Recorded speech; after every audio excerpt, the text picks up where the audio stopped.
Good morning, guys. So, I was just thinking about something this morning. It's crossed my mind more than once. So I wanted to come on real quick and say this. The reality is that more people are drawn to or attracted to darkness than they are to light.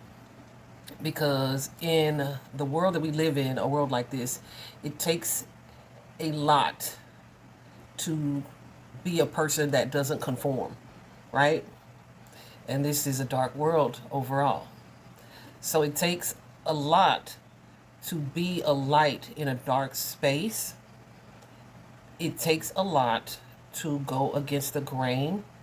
It takes a lot to be the one that shines in a room full of darkness. It may not take a lot for you to be who you are, right? But there's an energy, and I think I made a post about this, or it came up in a reading here recently, of people being drawn to people that they think are of honor or that they think are respectable individuals. It reminds me of that skit that Drewski did where he was doing the child show, right? He was imitating a popular kids programming show, and then when they called cut, they had him doing all kinds of crazy dark stuff behind the scenes. There are a lot of people who actually live like that. These are people who are celebrities. These are people who are looked up to, admired for what it is that they do in a professional sense. Whether that be like acting, sports, coaching, singing, talents like that, right? Whatever it is, they are admired for what they do in a professional sense. And then the world convinces themselves that they know these people and who they really are. But behind the scenes, you don't know that this person is manipulative. You don't know that this person is aggressive. You don't know what you think you know. So you are praising an individual, and who they really are doesn't match the image that you've been sold. So we live in this time, in this age right now, where a lot of things that people do, because it's prevalent, which means it occurs frequently or it happens often, right? We've decided that it's good or that it's okay. When in fact the opposite is true. There are not many people that still believe and adhere to the opposite, right? The opposite. So it's like a lot of things that we've become accepting of, or we say it's okay, or we praise as being good. It is not that. And if you are one of those people who sees and knows and believes that it is not good, don't allow yourself to be tricked into not standing out. Don't allow yourself to be tricked into conforming to others' beliefs. Don't allow yourself to fall for the okie doke just because it's what everyone else is doing. That's the message I want to get out. Because I'm on social media quite a bit, right? Even if I'm not posting.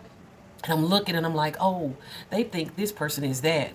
Or, people will say, oh, they would never do that. How do you know what people would never do? That you've never met. That you have no real interaction with who they actually are. But you're saying what they would never do, or that's not like them, or we're all human, right? So you never know. But it's a lot of things that as an intuitive, I see and read people's energy, and I'm knowing there are things behind it, right? What do they call? Public relations specialists, PR specialists, the media even. These people are paid to paint a picture, to tell you the story that they want you to most believe, right? And it can be hard to believe what is reality and what is truth about certain people, especially if you've been conditioned to believe something else. And even if it's not about a person, it could be about a situation or tradition, and ingrained and embedded generational tradition or pattern or behavior or belief, right? It can be hard when you have that moment of awakening where you realize, oh, this ain't what I thought it was, right? So that's where a lot of the resistance to seeing the truth comes from. But I want to tell you, I'm speaking to the people who want to see truth, who believe and honor truth. Don't be afraid to stand on that. You ain't got to argue with nobody. The truth does not require an argument. You ain't got to argue with nobody. You ain't got to defend others that you don't know, strangers that are distant to you. You don't have to do that unless you feel so inclined, right? As a truth speaker or a seeker of justice, etc. But you really don't have to do that, because the truth, when the truth is exposed and spoken and revealed, it all comes out naturally and easily, right? So let me give you an example. I can tell you, okay, this is what I'm seeing in the cards. This is what my intuitive spirit is telling me. This is what God dropped in my lap or in my dream or whatever the case, right? You don't have to believe that, but I'm not going to argue with you to make you believe it either, right? When it's time for you to believe it or to see what the truth is, you will. So that's what I'm saying to some of you, because a lot of you guys believe good is bad and bad is good. A lot of you are believing evil is light and light is evil. A lot of you guys are praising something that's the opposite of what it is. Pray for discernment and pray for clarity. I don't think it's something that people are just born with, right? Like that true discernment, that ability to see clearly and to make like wise judgment. I think a lot of people's actions show that, yeah, we ain't all exercising discernment. And, I have not always either. However, we here today, but I'm here now, and I do. And so I want you guys, and it took some prayer, it took some meditation, it took some seeking of that clarity, right? So yeah, pray for that. Pray for discernment. Pray for clarity. Pray for truth.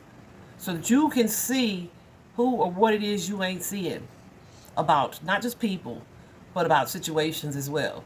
Because a lot of times, honey, y'all really be having it completely twisted, completely backwards, right? Anyway, I hope your week has started off in an amazing way. I just wanted to drop that message. Bye-bye.